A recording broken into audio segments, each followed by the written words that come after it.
여러분, 지금 우리가 하나님을 예배하는 시간입니다. 우리 늘 광고했지만은 예배당에 나와서 예배하듯이 의복을 정갈하게 여러분 갖추고 예배 드리듯이 그렇게 순서에 따라서 함께 참여해 주실 것을 권고했는데, 혹시 잠옷바람으로 누워서 예배 드리는 분은 안 계시리라고 믿습니다. 뭐 자세가 뭐가 중요하느냐 또 그렇게 물으시겠지만, 여러분, 이 그릇도 중요합니다. 내용을 담아야 되니까. 그리고 아이들에게도 교육할 수 있는 너무 좋은 기회니까 정말 반듯한 자세로 하나님 앞에 예배드릴 수 있기를 바랍니다.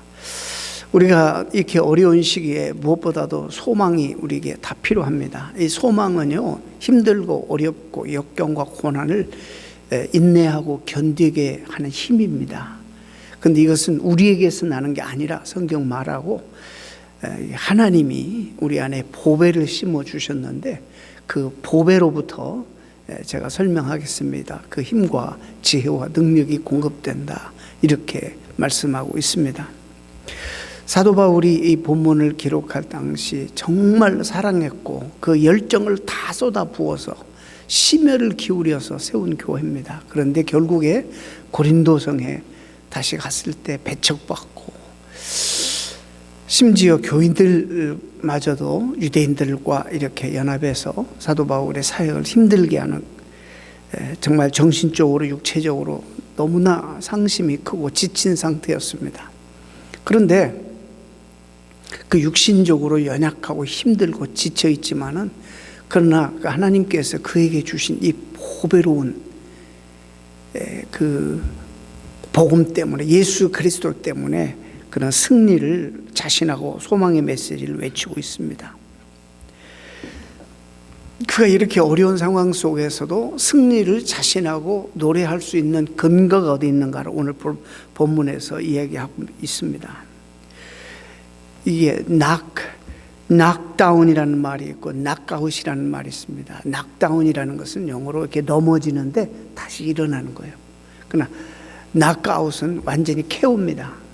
우리 그리스도인은 절대로 넘어지는 일이 있어도 다시 하나님 일으키시고 우리가 일어나게 되는 거지, 완전히 쓰러지고 패배하지는 않는다, 이런 이야기를 지금 하고 있는 것입니다. 그 비결이 뭐냐면, 우리는 어쩔 수 없이 오늘 비유대로 질그릇같이 깨어지기 쉽고 부서지기 쉬운 그런 그릇이지만은, 우리 속에 보배가 들어있기 때문에 우리는 얼마든지 넉넉히 견디고 이길 수 있다, 이렇게 이야기하고 있습니다. 아무리 어려운 상황 속에서도 그는 복음의 사역을 중단할 수가 없다. 하나님이 그에게 맡겨주신 사명과 그 시대적인 어떤 사명과 그 목적을 자기는 중단할 수 없다. 오늘 안 읽었습니다만 그래도 13절에 사도 바울은 이렇게 말해요. 내가 믿었으므로 그리고 말하였다. I believed, therefore I spoke. 내가 믿기 때문에, 그러므로 나는 말할 수밖에 없다, 그렇게 고백합니다. 무엇을 믿었습니까? 그 안에 있는 보배를. 자, 우리가 깨달아야 할 중요한 전제가 있습니다. 살아가면서 먼저 나는 깨어지기 쉬운 그런 질그릇에 불과하다. 우리 자신의 위치와 신분, 나는 강하다, 나는 무엇이든지 내 스스로 할 수 있다, 어림도 없는 얘기입니다. 우리는 너무나 쉬운 일로 깨어지고 부서지기 쉬운 그런 신분이라는 것을 알아야 됩니다. 이게 그리스도인의 자각이에요. 여기서부터 출발해야 돼요. 그러나 하나님께서는 우리에게 보배를 담겨두셨다, 이 사실을 또한 강조합니다. 인간이 연약한 존재, 약한 존재라는 사실을 먼저 인식해야 한다는 것입니다. 육체적으로 금방 상하고 깨어지고 늙고 약해지는 게 인간이라는 그런 말씀이죠. 영적으로도 마찬가지입니다. 영적으로도 얼마나 우리들이 연약한지 모릅니다. 정말 조금만 하나님 의지하지 않고 하나님에게서 집중하지 않고 나를 바라보거나 세상을 바라보고 이러면 영적으로도 금방 교만해지고 금방 넘어지고 금방 다른 사람들에게 상처 주고 자기도 상처를 받고 그렇게 됩니다. 다윗도 우리가 멀리서 보면 참 영광스럽고 멋지게 보였던 사람인데 가까이 들여다가 보니까 그도 약점투성입니다. 아브라함도 마찬가지예요. 대단한 사람인 줄 우리가 알잖아요. 멀리서 보면 그렇지만은 또 그도 삶에 자세히 들어가서 관찰해 보면 못나고 비겁한 모습들이 얼마나 많은지 모릅니다. 자기 아내를 누이라고 속이고 뇌물을 주니까 물질에 눈이 어두워서 아내를 팔아먹고, 아내가 잡혀갈 때에도 자기 생명만을 보호하기 위해서 지키고 가만히 보고만 있으면서 물질만 재산만 챙기는 그런 비겁한 모습이 물론 훈련되기 전에 모습이지만은 그런 모습들이 그에게도 있었습니다. 이런 걸 보면 인간이 참으로 연약한 존재라는 것입니다. 그래서 성경은 항상 섰다고 생각하면 넘어질까 조심하라 이런 말씀을 하시는 거예요. 우리는 그리스도의 장성한 분량에 이르기까지 성장하고 그래서 겸손해야지, 뭔가 좀 내가 섰다 안다 경험했다 이러면 그 순간에 우리는 넘어지기 시작합니다. 여러분 조심하셔야 돼요. 이 사실을 먼저 우리가 인정해야 돼요. 우리 아무것도 아니냐? 우리가 연약한 존재예요. 그러나 인간이 이토록 연약한 존재임에도 불구하고 성경이 인간의 가치를 높이 그렇게 생각하는 그 이유는 도대체 어디 있는가? 우리가 질그릇이지만은 하나님의 형상대로 우리를 지었다 이렇게 말씀하고 있습니다. 자, 우리는 그릇이라고 말하는데 그릇의 가치는 이 외형이 그릇의 가치를 결정하는 것이 아니라 이 그릇에 담겨져 있는 그 내용이 이 그릇을 결정하는 것입니다. 그래서 이 말씀은 하나님도 늘 그런 말씀 하시지만 하나님은 외모로 사람을 취하지 않는다 그랬어요. 우리는 이 세상은 다 외모로 취하지만 왜 안 보이니까. 그러나 하나님은 또 영적인 세계는 절대 외모에 있지 않다는 것입니다. 그냥 질그릇이 아니라 그 속에 보배를 담은 이 질그릇이라고 말합니다.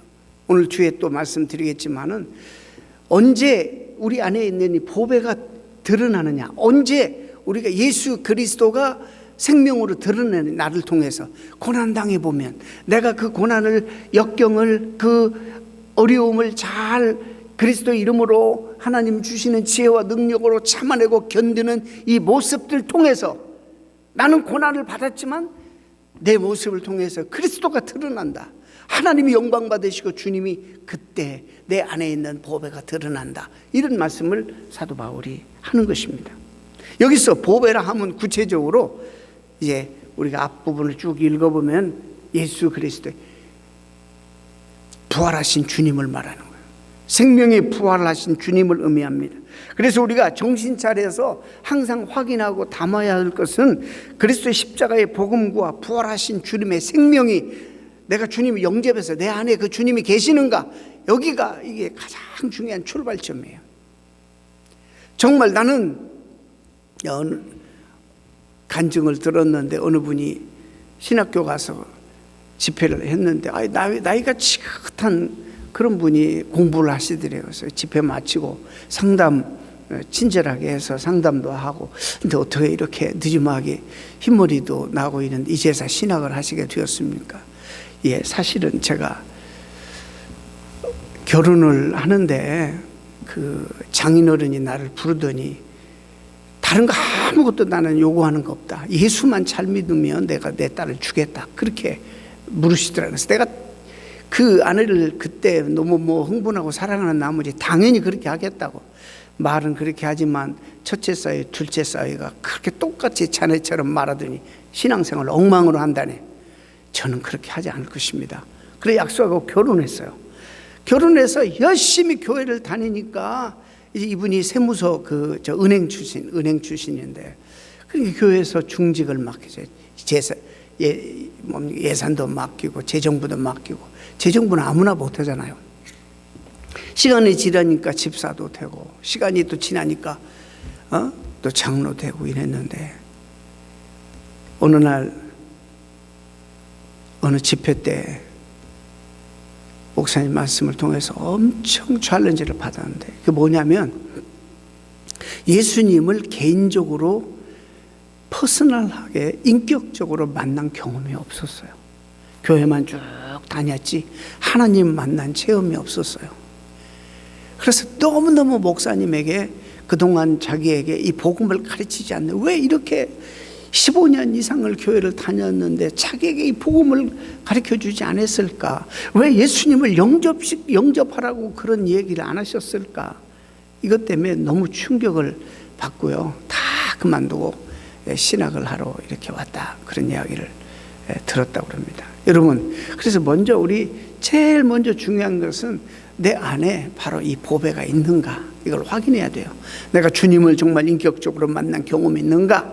주님 당신이 필요합니다. 내 심령에 나의 구세주로, 나의 주님으로 오시옵소서. 내 마음을 열어드립니다. 내 인생을 이제 하나님 앞에 양도해 드립니다. 내 주인 되셔서 구세주가 되셔서 나와 함께 더불어 주님이 동행하시고 잡수신다고 했으니 내 마음을 열어드리니 주님 오시옵소서. 이런 그 십자가의 복음과 부활하신 주님의 생명, 그 다음에 주님을 이제 우리가 소유하게 되면 위대한 주님으로부터의 겸손과 그의 사랑, 그리고 하나님의 신령한 성품을 우리가 이제 닮아가는 것입니다. 이런 것들이 우리 안에 있는 보배예요. 사도 바울이 왜 얼마나 성경 구약 성경에는 그가 흠이 없도록 율법을 지킨 사람이에요. 근데 주님을 만난 적이 없었어요. 만나고 난 다음에 그가 변화되고 난 다음에 이 복음을 알고 십자가의 사건을 알고 부활의 의미를 알고 이 주님이 주시는 생명을 그때서 알고 이렇게 구약의 율법을 잘 지키면 그게 의가 되고 하나님이 기뻐하시겠지 하는 착각과 정교적인 전통 속에서 그가 살다가 주님을 만난 거예요. 옛날처럼 살 수가 없었어요. 이제 그 보배를 담았어요. 아무리 힘들고 어려워도 그 안에 있는 보배, 그걸 말하지 않을 수 없어요. I believed, 내가 믿었다. Therefore I spoke. 그렇기 때문에 나는 말할 수밖에 없다. 나는 얘기했다. 여러분, 그래서 우리가 신앙생활을 하면서 속 사람을 강건케 하는 삶을 살아야 한다고 얼마나 많이 들었습니까? 속 사람을 강건하게 해야지 우리의 삶 속에서 드러나는 삶의 특성들이 다르게 드러나는 것입니다. 어려움들을 잘 인내하고 견딜 뿐만 아니라 넉넉히 승리하게 되는 것입니다. 신앙생활이 속 사람이 강건하고 신앙이 잘하면 조그만 일에 잘 시험받거나 넘어지거나 실족하지 않습니다. 이제 그런 힘과 지혜와 능력을 하나님으로부터 공급받기 때문입니다. 보세요. 사방에 우겨싸임을 당해도 쌓이지 아니하며, 답답한 일을 당하여도 악심하지 아니하며, 핍박받아도 버림받지 아니하고, 거꾸로 뜨림을 당하여도 망하지 아니한다. 얼마든지 하나님이 도와주셔서 일으켜주시고 일어난다, 이 말이에요. 어떤 상황에서도. 왜? 우리 안에 담긴 이 보배 때문에, 이 보물 때문에 그렇습니다. 여러분, 빛과 어두움이 참 대조적인 그런 개념인데, 이 어둠이 아무리 깊어도 빛이 드러나면 어둠은 사라지게 되어 있습니다. 원래 하나님이 창조의 원리로 사랑과 미움 만나면 사랑의 힘이 더 커요. 생명과 죽음이 만나면 생명의 힘이 더 커요. 이기게 돼 있어요. 그것을 주님이 십자가와 부활 사건을 통해서 친히 증명해 보이셨어요. 우리에게 사망 권세를 깨시고 생명으로 부활하신 그 주님의 사건을 통해서 하나님께서 죽음보다 더 강한 그런 생명을 우리에게 실제적으로 증명해 보여주셨어요. 더 쉬운 말로, 내가 비록 다윗의 표현으로 말하면 사망의 음침한 골짜기를 다닐지라도 주님이 나의 목자 되신 사실을 내가 믿고 사실이라면 해를 두려워하지 않게 된다. I will fear no evil, 그렇게 표현했어요. I will fear, 두려워하지 않는 no evil, 어떤 해받음도 두려워하지 않는다. 여러분, 문제는 우리 이렇게 해야 돼요. 문제는 풀려고 주어진 것이고 극복하라고 존재하는 것입니다. 여러분, 지금 이런 세태, 또 우리 개인적으로 가정적으로 어려움도 생기고 문제도 있고 제가 확인할 바가 없어서 이 말씀이 묵상이 되는 거예요. 성도들을 어떻게 위로하고 어떻게 격려하고 어떻게 말씀 안에서 다시 일으킬까? 이 긴 기간 동안에, 그리고 백신이 만들어지기 전까지는 우리가 정말 조심하고 불안하게 그렇게 살아야 되는 상황 속에서 정말 우리가 붙잡아야 될 말씀이 바로 이 말씀이 아닌가, 그런 생각을 합니다. 물론 우리라고 바이러스가 피해가겠어요? 우리라고 어려움들을 아무것도 안 했는데 극복되게 하겠어요? 그러나 이 모든 것들을 극복할 수 있는 지혜와 능력을 우리에게 하나님이 주신단 말이에요. 그래서 잊지 마시고 우리가 꼭 기억해야 할 사실이 오늘 본문입니다. 감당하기 어렵다 생각하는 이런 시련과 어려움들이 올 때에 여러분 피하지 마시고 오히려 내가 가진 최대의 출력으로, 내가 가진 모든 기도를 쏟아붓고, 내가 가진 모든 묵상과 내 인생에 주신 모든 언어를 동원해서 믿음으로 고난과 정면으로 맞서야 되는 거예요. 하나님이 그러기를 원하세요. 너는 할 수 있어. 얼마든지 할 수 있어. 왜? 너는 깨어지기 쉽고 연약하지만 내가 너와 함께한다, 이렇게 약속하기 때문입니다. 두려워하지 말고 주님의 함께 하심을 믿고 그 믿음으로 그 고난과 정면으로 부딪히는 삶을 우리가 살 때 하나님 우리에게 승리 그리고 영광을 맛보게 하실 것입니다. 이것이 신앙생활에는 생활하는 능력과 유익이고 축복이에요. 성도와 기독교 신앙을 무력화시키는 방법이 쉬운 방법이 있어요. 어떻게 하면 됩니까? 우리 안에 십자가가 없다, 우리 안에 주님 믿었기 때문에 고난이 없다, 이제 우리는 어려움이 없다, 걱정할 것 없다. 아니에요. 십자가를 빼버리면 기독교는 무너집니다. 아무리 예배 많이 드리고 성경 공부 많이 하고 훈련 열심히 받아 봉사도 많이 하고 구제도 하고 기도 생활도 많이 하고, 그래서 구름대처럼 성도들이 모여들게도 해도 거기서 십자가만 빼면 기독교는 무너집니다. 성도의 삶은 무능하게 됩니다. 주님을 믿었기 때문에 아무런 어려움과 고난이 없고 축복만이 있다고 속이면 안 되는 거예요. 거기도 속아 넘어가면 안 되는 거예요. 그렇게 될 때 잘 믿는 것 같고 왕상 같지만 힘이 하나도 없고 맥이 없고 말이죠. 그긴 무능한 단체가 되는 것입니다. 기독교에서 성도들이 이 땅에 살면서 주님을 위해 또 세상을 위해 져야 되는 십자가가 있습니다. 십자가 있죠? 십자가를 지고 나를 따르라. 이걸 가르쳐야 돼요. 주님을 위해 또 하나님의 백성으로서 이 땅에서 하나님 백성답게 살 때에 그것 때문에 받는 그런 환난과 어려움도 있을 수 있어요.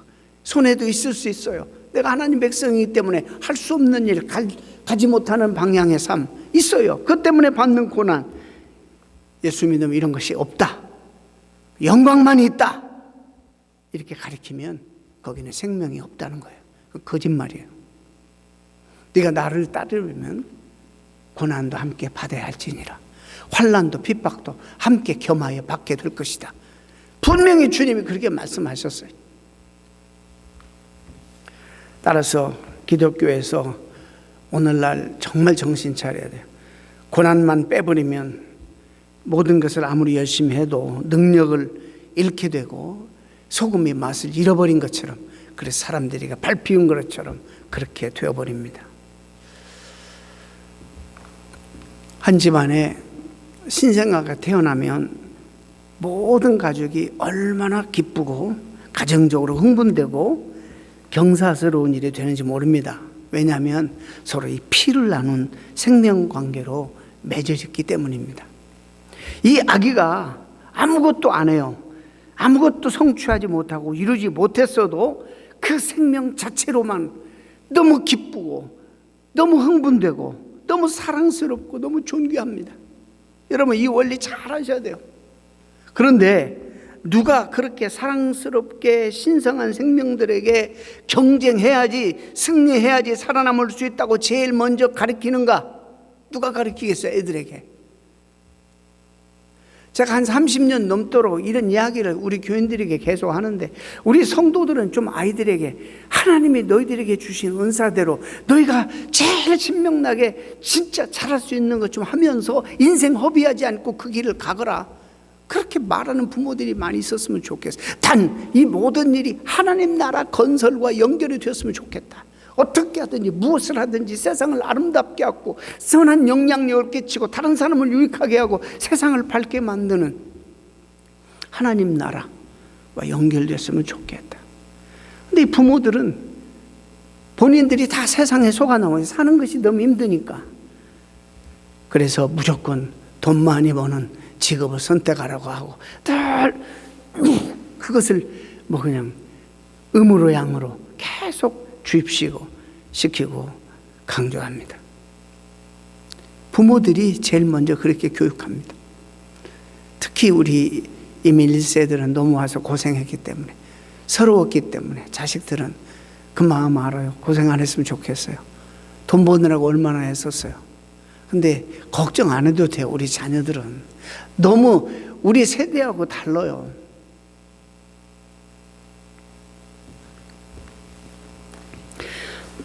우리도 그리스도의 십자가의 피의 희생으로 맺어진 하나님과의 그런 피의 관계 때문에 저와 여러분도 우리 안에 있는 그리스도의 생명 그 자체만으로도 얼마든지 사랑받고 존귀함 받는 그런 존재가 되었습니다. 보배로운 존재가 되었어요. 그래서 영어로 이 precious라는 말이 너무너무 존귀한, you are precious. 여러분은 정말 하나님 앞에 존귀한 존재들입니다. 그리스도의 피로 말미암아 맺어진 관계이기 때문에, 그리고 이 신성한 생명의 신비 앞에 얼마나 우리가 엄숙하고 경건해지는지 모릅니다. 그 사실만 알면. 그러니까 우리를 그냥 방치하거나 놔두질 않아요, 하나님이. 말씀드렸지만 우리 형상대로 만드셨다 그랬어요. 이 말은 하나님을 닮도록 아름답게 거룩하게 사랑스럽게 우리를 만드셨다는 말. 죄 때문에 그걸 잃어버렸지. 이 말은 죄를 회복하면 다시 하나님 형상이 회복되면 우리 하나님을 닮아 아름다워지고 존귀하게 되고 사랑스러워진다는 말씀입니다. 그렇게 아름답고 존귀하고 맑고 정하게 창조해 주셨는데, 죄에 타락한 인간들은 사탄의 종이 되어서 그 보배롭고 존귀한 자기 자신을 잃어버리고 타락한 세상의 원리를 따라 살아감으로 허무와 썩어짐의 종로로 타는 그런 삶을 살아가고 있는 것이 안타까운 현실입니다. 우리가 이 보배를 질그릇에 가졌으니 이는 겉은 우리가 이렇게 연약하고 넘어지기 쉽지만 내 안에 계신 담겨진 이 보배, 이는 이 능력의 심이 큰 것이 누구에게 있고 하나님께 있고 우리에게 있지 아니함을 알게 하려 함이라. 그래서 우리가 뭐 내가 뭐 했다, 우리는 기독교인들은 그러면 안 돼요. 우리가 한 게 뭐가 있어요?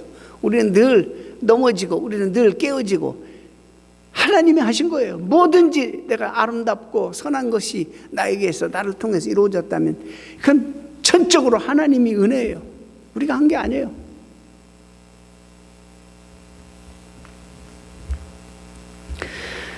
일본에 미즈노라는 시인이 있습니다. 이 시인이 어떤 사람이냐면 불구의 몸입니다. 수족은 물론이고 온 몸을 쓸 수가 없어요. 신체 중에서 그가 움직일 수 있는 것은 눈동자와 눈 깜빡하는 것밖에 아무것도 할 수 없는 불구자입니다. 얼마나 불행합니까? 근데 그가 시집을 냈어요. 이게 어떻게 가능해요? 시집을 냈어요. 그 시집이 베스트셀러가 되고 NHK 특집 방송으로 방영되기도 했다고 합니다.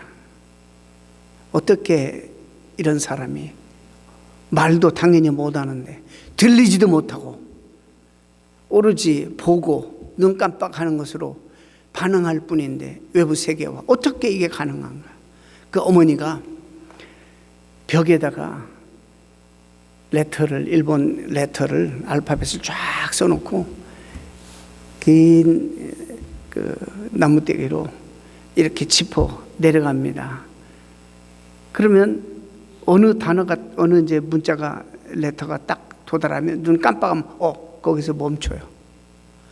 거기서 멈추고 또 거기서 멈추고 그래서 그것을 하얀 백지에다가 그 레터를 다 썼대요. 한 자씩 집어 내려가면서 그 과정 중에 글자가 자기의 마음에 들었을 때 미즈노의 눈이 반짝거리고 깜빡거리면 그 글자가 바로 그가 원하는 건자일 줄 알고 멈추고 한 글자씩 한 글자씩 백지에 옮겨 적었습니다. 그것이 시가 되었고 그것이 시집이 나중에 되었어요. 이 시집의 타이틀이 무엇인지 아십니까? 이 시집의 제목 타이틀이 내 은혜가 내게 족하다. 무슨 은혜를 받았는데 족하다고 그럴 수 있을까? 몸도 움직일 수 없고 단지 눈만 깜빡거리는 것밖에는 아무것도 할 수 없는 인생이 무슨 은혜가 그렇게 많아 은혜가 족하다 그렇게 표현할 수 있었을까?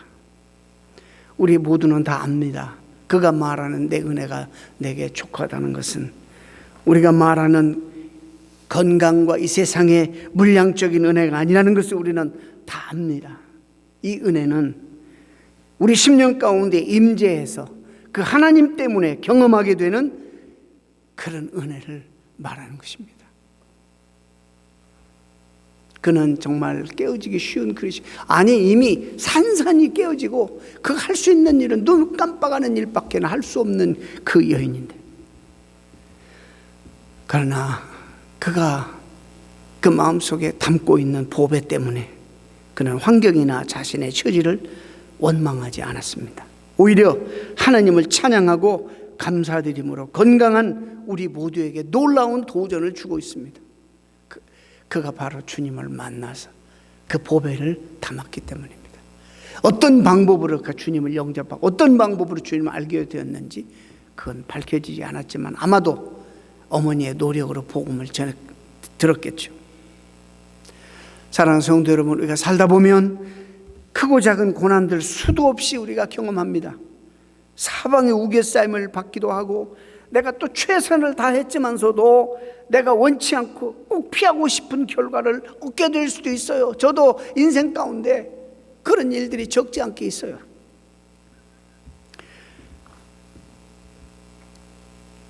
여러분도 그런 일들이 많이 있었잖아요. 그러나 포기할 수 없었어요. 포기하지 않았어요. 여기까지 왔어요. 왜? 내 안에 살아계신 생명의 주님 때문에 여러분과 저는 다시 일어나게 되었고 또 앞으로도 일어나게 될 것입니다. 설사 넘어지는 일이 있더라도 다시 벌떡 하나님이 이렇게 세우실 것이고 또 생명의 삶을 다시 살게 될 줄로 믿습니다. 이 믿음을 우리가 가져야 돼요. 교회도 마찬가지. 교회 무엇을 담아야 할 것인가 생각하며 힘써야 합니다. 시설 좋으면 좋겠죠. 건물이 아름답고 건축 양식이 특이해서 구경꾼들이 많이 오는 것도 나쁘지는 않겠죠. 그러나 그런 것이 중요한 게 아닙니다. 저와 여러분이 모든 성령 충만한 성도들이 이곳에 모여들고 성숙한 성도들이 이 교회를 받들어 세우는 그런 교회가 되어야 합니다. 나무의 능력이 어디 있는지 아십니까? 보이지 않는 뿌리에 있습니다. 제가 플로리다를 갈 때마다 꼭 느끼는 것이 플로리다의 나무가 너무 근사하고 멋져요. 야자수도 그냥 하늘 높이 치솟고 그러나 아무짝에도 쓸모없는 목재들. 목재도 안 돼요. 그건 쓸모없어요. 왜냐하면 뿌리가 깊지 못하기 때문에 나무가 견고하지 못해요. 너무 비가 많이 오고 이러니까 뿌리가 밑으로 안 가고 다 옆으로. 그래서 바람 불으면 넘어져 버려요. 보기에는 좋아 보여도 아무짝에도 쓸모없는 나무입니다. 그러므로 저는 거기에서 나무의 생명은 능력은 뿌리에 있구나라는 걸 알았어요. 그러나 저 캘리포니아 레드우드 같은 거는요 깊은 뿌리를 내려서 어떤 상황에도 흔들리지 않습니다. 어떤 거는 몇백 년 살아 있는 그런 나무들이에요. 레드우드가 얼마나 이 건축 재료로 지금 인기 있는 것입니다. 마찬가지입니다. 우리 성도의 능력은 겉에 강건함보다 속 사람의 강건함이 있다는 사실을 여러분 기억하시길 바랍니다. 사도 바울이 위대한 점이 그가 이렇게 심신이 지치고 육체적으로 정신적으로 탈진 상태에 사랑을 애정을 쏟아붓고 열정을 다 쏟아부는 그 교회에 배신당한 그런 느낌을 받았을 때 얼마나 힘들었겠어요. 그러나 그는 왜 나에게 이런 고난이 오는가? 왜 나는 이런 신세가 되었는가? 나는 그래도 나름대로 주님을 위해서 이렇게 충성을 다하고 열심히 복음을 위해 사는데 왜 주님은 나를 보호해 주지 아니하고 길을 열어주지 않는가? 낙심하거나 원망하지 않고 오히려 그 정반대였습니다. 11절에 아까 말씀드린 우리 살아있는 자가 항상 예수를 위하여 죽음에 넘겨짐은 예수의 생명이 또한 우리 죽을 육체에 나타내게 합니다. 무슨 얘기죠? 바울이 예수님을 위해 어려운 일을 당할 때, 주님 때문에 고난을 받을 때 바울 속에 있는 보배이신 예수님께서 번쩍거리며 반짝이며 빛이 드러난다는 거예요. 예수님과 복음 때문에 고난을 당하고 고통스러운 상황에 처할 때 오히려 그 안에 예수님의 빛이 드러난다는 고백을 하고 있으니까, 내가 죽으니까 예수님이 드러난다는 거예요. 내가 살면 예수님은 안 나타나는 거예요. 우리가 얼마나 새겨드려야 될 말인지 몰라요. 오늘도 우리가 살아있기 때문에 우리를 통해서 예수님이 드러나지 않는다는 것이. 우리가 하나님을 신뢰하고 믿음으로 산다고 해서 바이러스가 우리만 살짝 비켜가고 어려운 일 닥쳤을 때 갑자기 우리에게만 상황이 해결되는 그런 일들이 일어나지는 않을 것입니다. 아마 어쩌면 상황도 똑같고 위험도 똑같이 있을 수 있습니다. 그런데 분명히 다른 게 있어요. 뭐가 달라지냐면 하나님의 지혜와 능력을 우리는 얻게 돼요. 이 어려움을 피할 수 있는 지혜, 능력, 참을 수 있는 참을성, 인내. 그래서 이 항상 이 소망이라는 단어를 사용할 때 성경에 같이 수반되는 단어가 있어요. endurance, patience 이런 단어가 항상 함께 따라가요. 소망은 인내를 낳고. 그래서 잘 참지 못하고 늘 쉽게 상처받고 넘어지고 이 소망이 부족해서 그래요. 잊지 마시기 바랍니다. 우린 연약한 존재다. 그러나 내 안에 계신 이 보배 때문에 내가 어떤 면에서 감당할 수 없는 어려움이라고 생각할 때도 피할 필요가 없어요. 피하지 말고 우리 최대의 출력으로 내가 가진 모든 것을 기도 또 묵상 내 인생의 모든 언어를 동원한 믿음으로 고난과 정면으로 맞서야 합니다. 어떤 시련이 와도 두려워하지 마십시오.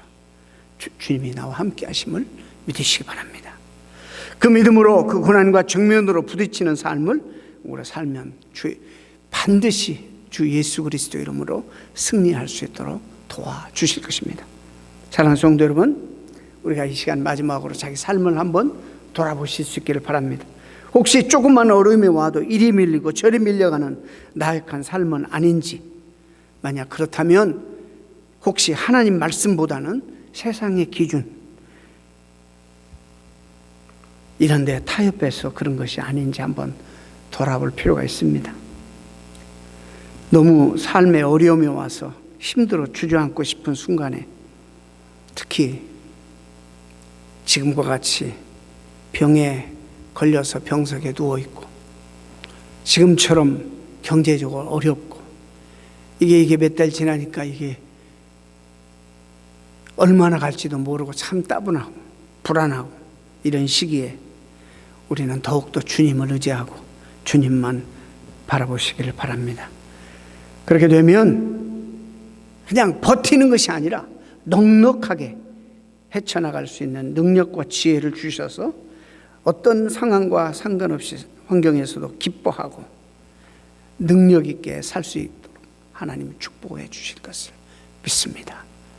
그런 은혜가 저와 여러분에게 이미 주어져 있다는 것을 잊지 마시고 기억하시는 여러분 되시길 축원합니다. 함께 같이 기도하시겠습니다.